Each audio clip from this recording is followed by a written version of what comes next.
আসসালামু আলাইকুম ভিউয়ার্স, আপনার নামে কয়টা সিম কার্ড কেনা আছে এটা আপনি কিভাবে চেক করতে পারবেন? এটা জানা খুবই জরুরি এই জন্য কারণ আপনার কেনা সিম বা আপনার নামে থাকা সিম যদি অন্য কেউ ব্যবহার করে আর সেটা দিয়ে যদি কোনো খারাপ কাজ করে তাহলে আপনি ফেঁসে যাবেন, পুলিশ আপনার বাড়িতে আসবে। তো অবশ্যই এটা কেউ চাবে না। তো আজকে আপনারা দেখতে পারবেন যে কোন কোন সিমগুলো আপনার নামে কেনা আছে এবং কে কে ব্যবহার করতেছে বা আপনি কোনটা কোনটা ব্যবহার করতেছেন, এটা খুব সহজে আপনারা দেখতে পারবেন। এটা খুবই গুরুত্বপূর্ণ একটি ভিডিওটি পুরোটা দেখুন, তাহলে বুঝতে পারবেন। তো আপনার নামে কয়টা সিম কার্ড কেনা আছে এটা চেক করার জন্য মোবাইলে চলে যাবেন এবং আপনার নামে কেনা এমন একটা সিম আপনার মোবাইলে থাকতে হবে। আমার এই ফোনে আমার একটা সিম কেনা, আমার নামে কেনা সিম আছে এই আইডি কার্ড দিয়ে। তো এই আইডি কার্ড দিয়ে আমি এটা চেক করতেছি যে আমার নামে কয়টা সিম কার্ড কেনা আছে। তো সরাসরি চলে যাব ডায়াল অপশানে। ঠিক আছে, আমি এখানে ডায়াল অপশনে চলে যাব। যাওয়ার আপনারা বাটন ফোন দিয়েও এই কাজটি করতে পারবেন, আমি টাচ ফোন দিয়ে করতেছি, কোনো সমস্যা নেই, সেম সিস্টেম। তো আমি যেটা করব এখানে ডায়াল অপশনে যাব। যাওয়ার পরে এখানে আপনারা ডায়াল করবেন *16001#। এটা টাইপ করার পরে সেন্ড করে দিবেন, অর্থাৎ কল দিবেন আপনার নামে সিম কেনা আছে এই সিম দিয়ে।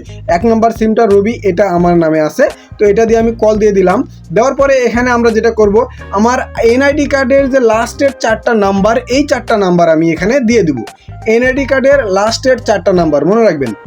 তো এখানে যেটা বলতেছে, to know your biometric registered numbers, dial latest 4 digit of your NID others ID and send.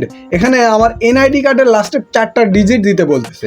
তো আমি লাস্টের 4টা ডিজিট দিয়ে দিচ্ছি, 4849। এটা হচ্ছে আমার আইডি কার্ডের লাস্টের 4টা ডিজিট। দেওয়ার পরে আমি এখানে সেন্ড করে দেবো।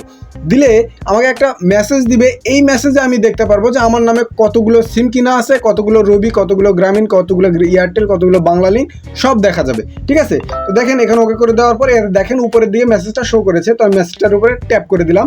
দেওয়ার পরে এখানে দেখতে পাচ্ছেন নিচের দিকে মেসেজ চলে আসছে যে আমার নামে এয়ারটেল সিম কেনা আছে 2টা, তার মধ্যে একটা নাম্বার হচ্ছে 72 আর একটা নাম্বার হচ্ছে 97 লাস্ট নাম্বার। আর রবি কেনা আছে 3টা, তার লাস্টের নাম্বার হচ্ছে 712 এবং রবির আরেকটা নাম্বার হচ্ছে 244 এবং 191। এই সিমগুলো আমার নামে কেনা আছে এবং আমি নিজেই ব্যবহার করতেছি। এর ভিতরে যদি কোনো একটা সিম আপনি ব্যবহার না করেন তাহলে সেটা সঙ্গে সঙ্গে বন্ধ করে দিবেন, তাহলে আপনি বিপদমুক্ত। আশা করি ভিডিওটি ভালো লেগেছে। যদি ভিডিওটি ভালো লাগে অবশ্যই লাইক করে দিবেন, আর চ্যানেলে নতুন হয়ে থাকলে চ্যানেলকে সাবস্ক্রাইব করে দিন এ ধরনের ইন্টারেস্টিং ভিডিও পাওয়ার জন্য। আজকের ভিডিও এখানেই শেষ করছি।